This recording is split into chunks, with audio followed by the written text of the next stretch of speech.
Дөрөвдөх өнцөг байгаль орчин уул уурхайн эрен сурвалжилсан нэвтрүүлэг. Сэтгүүлч Дишиг Эрдэнэцгийн оюун эрдэнийн сурвалжлага. Далайн ээж цаазын тавцанд 3 дахь аюул.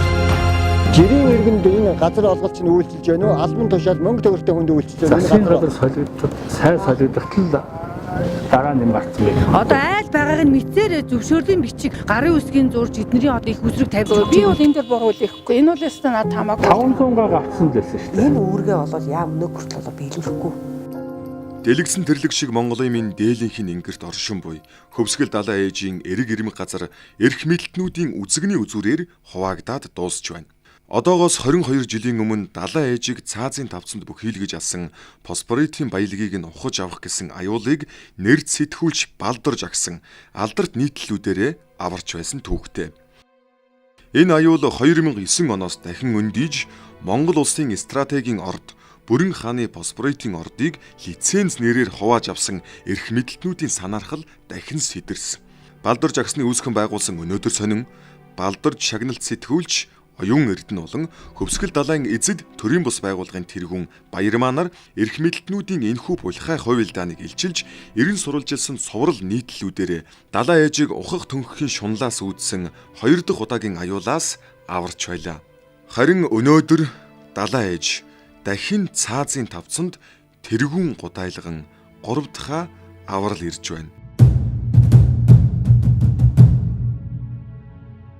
Гэхдээ энэ удаад байгалийн баялагт нь ус, онгон дагшин байгаль, үсгэлийн төгс орчин бүхий газар нутагт нь шунан дурлагсад аялал жуулчлалаар Бамбайхийн далайн ээжийн газрын төлөө уулгалан дайрч эхэлсэн нь 3 дахь удаагийн аюулын харангыг дэлдэж эхэллээ. Өвөг дээдсэнхээ нүдний цөцгийн мэт хайрлан хамгаалж энэ цагийн бидэнд өвлүүлэн үлдээсэн цэнгэг усны ундраг хөвсгөл нуурвал Монгол улсын тусгай хамгаалалтай газар нутгийн нэг. Нуурын байгалийн цогцлбор газрын нутаг дэвсгэр нь нийт 1,175,000 га газрыг хамардаг. Үүний 20% буюу 189 мянган га газар хамгаалтын бүсэд малчид уламжил даргаар мал аж ахуйгаа эрхэлж аялал жуулчлалын үйл ажиллагаа явуулах боломжтой юм.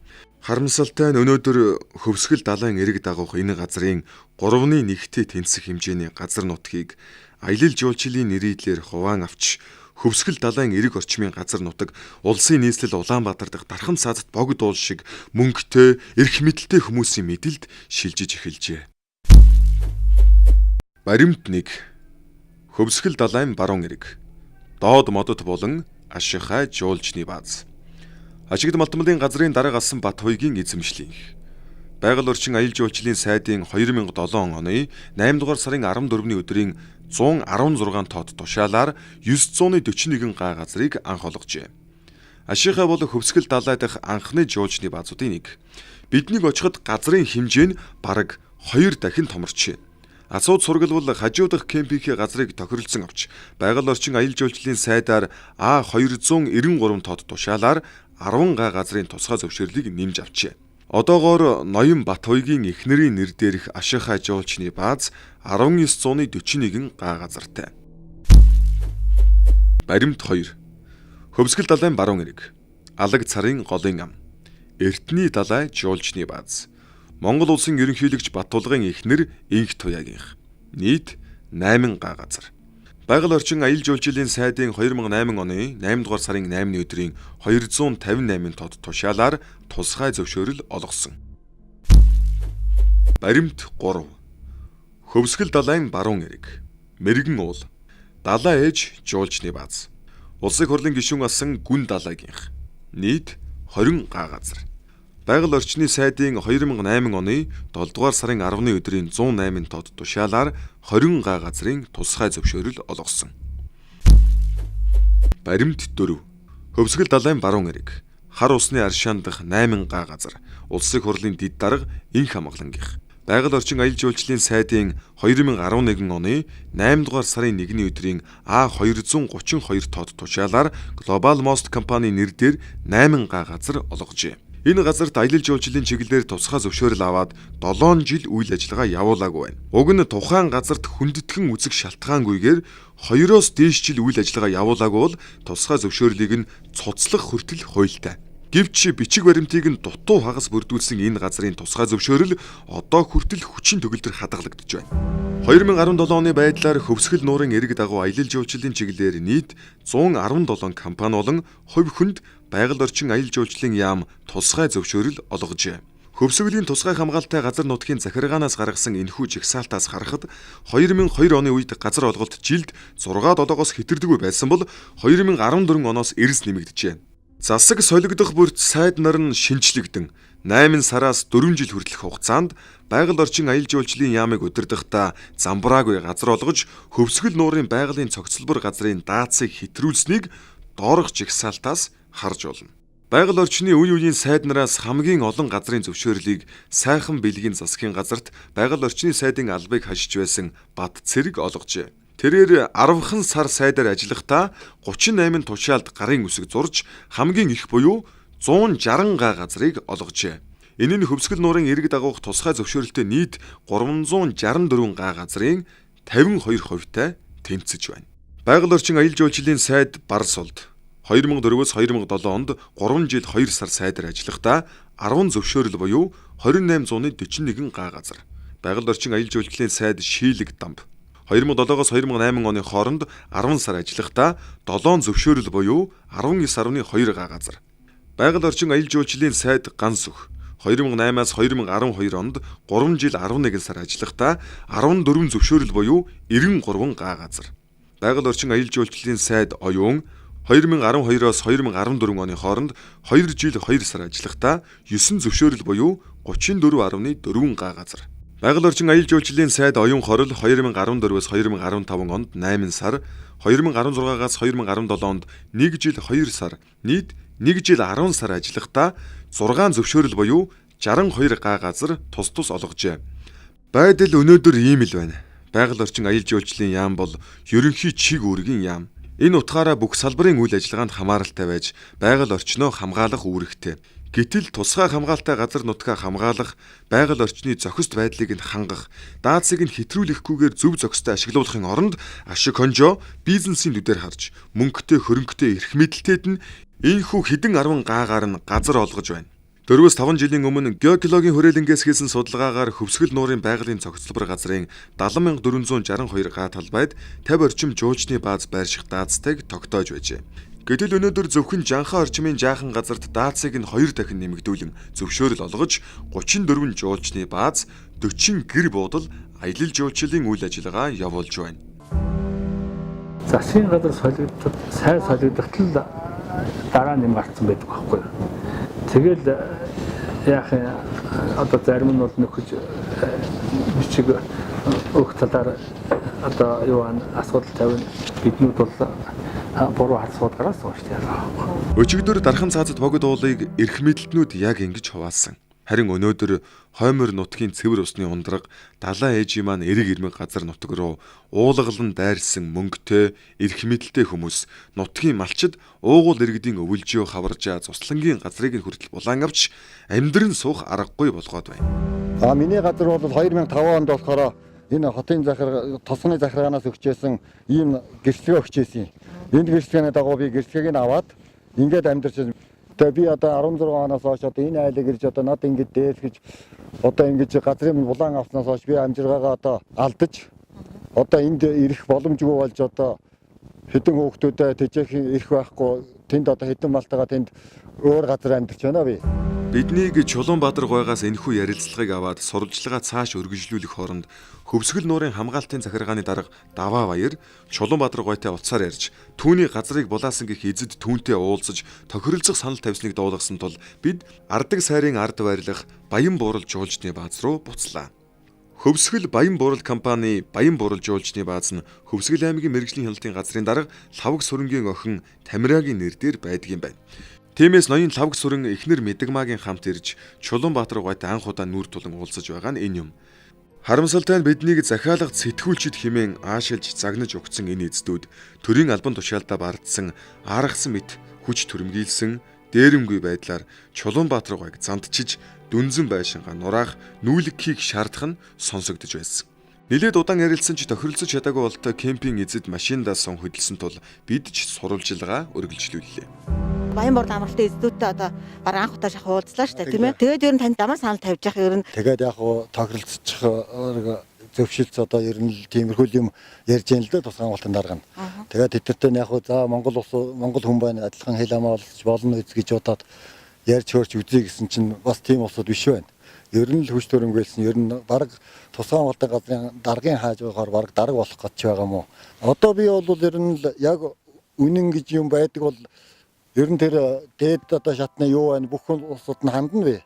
Би надад бол эдгээр бол дандаа хууль ус бичиг баримт байхгүй гэсэн ийм баримтлаар үзэл юугаар надад энэ газрыг авах гэж ингэж шунж яаж байгаа байхгүй юу? Нэгээс нь шунал. Одоо нөхөр нөгөө аймгийн мэрэгжлийн хэлтийн газрын дарга юм байна шүү дээ. Тэгэхээр бас их нутгийн хүмүүс ярьд юм байна л да. Одоо нөхөр нь албан чуулаараа ашиглаад бас энийг дав ирэхээр таны газрыг авчлаа гэдэг ч юм уу те. Тийм хардлага ягаад яригдах болсон тийм яриа? Тэр бол байхан дамжиггүй.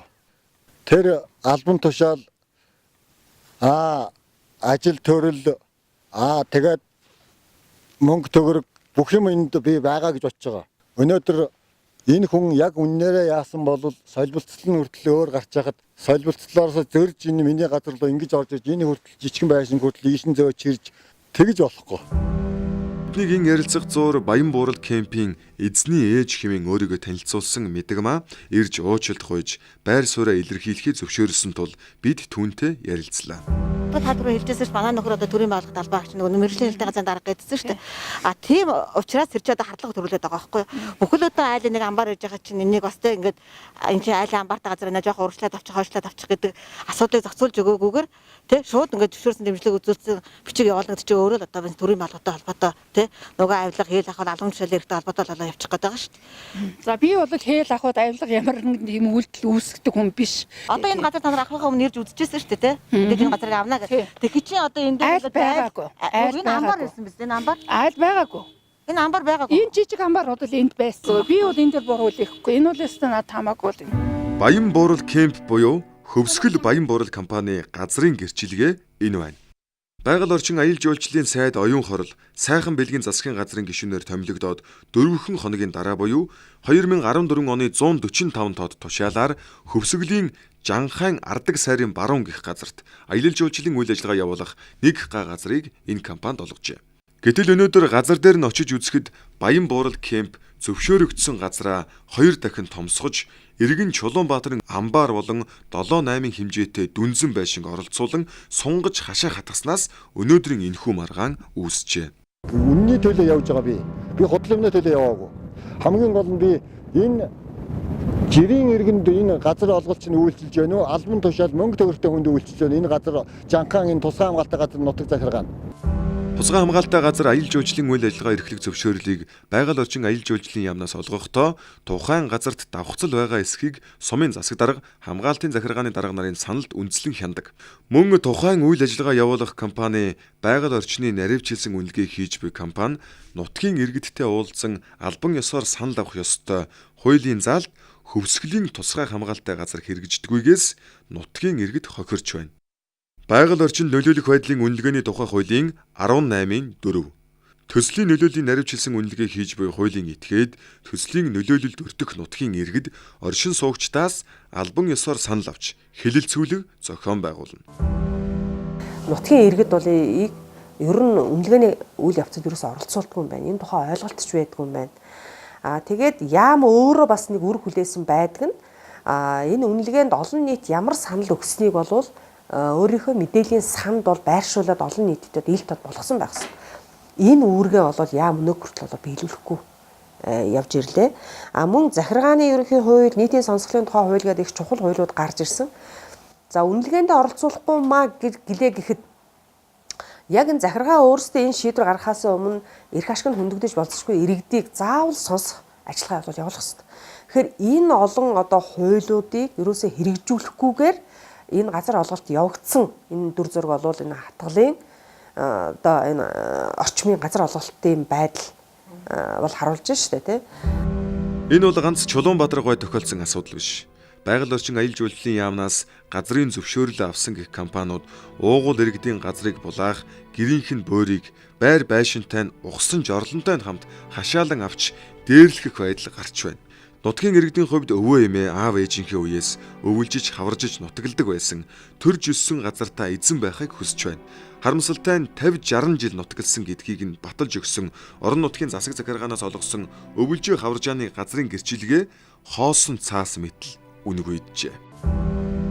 Одоо 5-6 жилийн өмнө ихэд энэ Шанхайн даваа одоо энэ хавар ийм их зуршны бас байгаагүй шүү дээ. Байгаагүй. Нутгийн иргэд голдвол хүмүүс амьдрдаг тийм ээ. Тэгээд тантай адилхан одоо энэ 2000 онд авсан гэрчлэгээтэй ч адилхан ийм гэрчлэгээр одоо газар эзэмшиж байгаа хүмүүс байна уу? Энэ иймэрхүү улсууд бол байгаа. Тэгээ зарим нь болохоор энэ тусгай хамгаалалттай газар чинь энэ юугаа аваад ирээ. Наа чинь хүчингүү гэрчлэгээ аваад ир гингүүт нь хурааж авч нуур хамгаал тусгай хамгаалалттай газар бас өгөхөө байсан устгасан гэж байгаа зарим улсуудын. Манайхыг энд байхад энэ одоо яг хашаан дотор нь гэрээ маань буур байгаа. Тэгэхэд энд байж хахад тэр намнан балж иргэж хүн энэгээр 2-3 удаа ирсэн биднастай ирээсээ уулзаагүй. Энэ газар авах гэж хэлээгүй.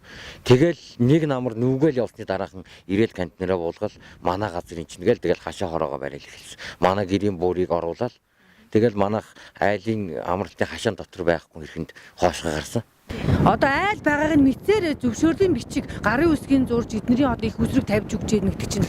Тэгэл энэ хэрвээ өгөхгүй байсан бол энэ хүмүүс энд амралт гарахгүй байсан багч болж байгаа. Газрын гэрчилгээ бол хэн хаанаас өгснөөс үл хамааран дарагч бай, малчинч бай, хүн бүхэнд адил тэгш үйлчлэх ёстой төрийн баримт бичиг, баталгаа байх ёстой. Гэтэл өнөөдөр байгаль орчин аялал жуулчлалын яамны гэрчилгээтэй бол газрын эзэн, орон нутгаас өгсөн ногоон гэрчилгээтэй бол эзэн нь биш гэсэн бичигдээгүй хууль дүрм хөвсгөлд үйлчилж байгаагаас нутгийн малчдыг тохиролцоо нэрийн дор мөнгөтэй, эрх мэдэлтэй нэгэнд газраа худалдах, арилжин наймаалцах хууль бус үйлдэл хийхэд хүргэж байна. Нуурын дарга даваа эрт хэлсэн чинь та одоо зогс гэдэг энэ ч одоо газар зарж болохгүй, та газар зарвал одоо цагдаа шүүх болно, дээлээ нөмөрнө гэж уг нь хэлжсэн. Тийм байха болцсон юм уу гэсэн тэгээд уцаа тасалсан өөр. Тий. Тэгээд дахиж яриаггүй. Анханаас нь даваа газрын тэр саналыг гаргаж өгдөг. Тэгээд хэл ам хийгээд ирэнгүүт нь тохиролцчих гэдэг. Тохиролцсны дараа эргүүл нөгөө хүн хийж. Нөгөө хүн тэгээд чимэг болдог. За баялаа. Байгаль орчин аялал жуулчлалын яам тусгай хамгаалалттай нутаг дэвсгэрт газар олгохдоо зөвхөн эдийн засгийн шалгуурыг тавьдаг. Улсыг хурлаар удахгүй хэлэлцүүлэх байгаль орчны багц хуулийн хүрээнд тусгай хамгаалалттай газар нутагт газар олгох асуудалтай холбоотой давхцал, хийдэл, цорхойг зохицуулах гэж байгаа. Гэтэл энэхүү хуулийн төслөөр тусгай хамгаалалттай газарт үйл ажиллагаа явуулах аж ахуй нэгж иргэнийг сонгон шалгаруулалтаар шалгаруулж тусгай зөвшөөрөл олгох саналыг оруулж байгаа. Хэрв энэ төсөл энэ хിവэр батлагдвал өнөөдөр хөвсгөлийн жирийн малчид, уугуул иргэд хөвсгөл далаанхаа иргэдч амьдрах эрхгүй болно. Цаашлаад хинти, завхан, өмнө говь зэрэг бусад аялал жуулчлалын үйл ажиллагаа явуулдаг тусгай хамгаалалттай газар нутагт амьдран аж төрж буй малчдыгч хөвсгөлийн шиг хувь заяа хүлээж байна. Хөвсгөлийн байгалийн цогцлбор газарт бол газар олох үйл явцаар ямар хоёр хууль давхцаад зөрчилдөд байна гэхээр газрын тухай хууль, тусгай хамгаалалттай газар нутгийн тухай хууль. Тэн дээр олгодог журмуудын энэ хоорондын зөрчил тий. Тэгэхээр энийг арилгацсан болов гэхэд бол энд бол арилгасан юм алга байна. Тусгай хамгаалалттай газар нутгийн тухай хуульд бол тэр иргэдийг оролцуулах, саналыг авахуулах тийм ээ тухайн асуудлыг бол тусгуулах шаардлагатай байна. Энийг бол захиргааны ерөнхий хууль дээр нийцүүлэх хэрэгтэй байна. Хууль Монгол улсын иргэн бүрт тэгш үйлчлэх ёстой. Мөн Монгол улсын иргэн бүр амьдрах газраа өөрсдөө сонгох эрхтэй. Тэр тусмаа хэдэн зууны тэртээс өргөн уудам газар нутгаа малынхаа хөлөөр тамгалж хил хязгаар газар нутгаа сахин хамгаалж ирсэн малчдын хувьд амьдран суугаа газартаа эзэн байх эрхтэй. Гэвч эрх мэдэлтнүүд нутгийн иргэдэд түшгэлсэн аялал жуулчлалыг хөгжүүлнэ хэмээн ярьдаг атлаа яг амьдрал дээр малчдыг эдийн засгийн чадваргүйг нь ашиглан эдээшиж дассан нутаг орноо орхин явхаас өөр сонголтгүй болгож байна.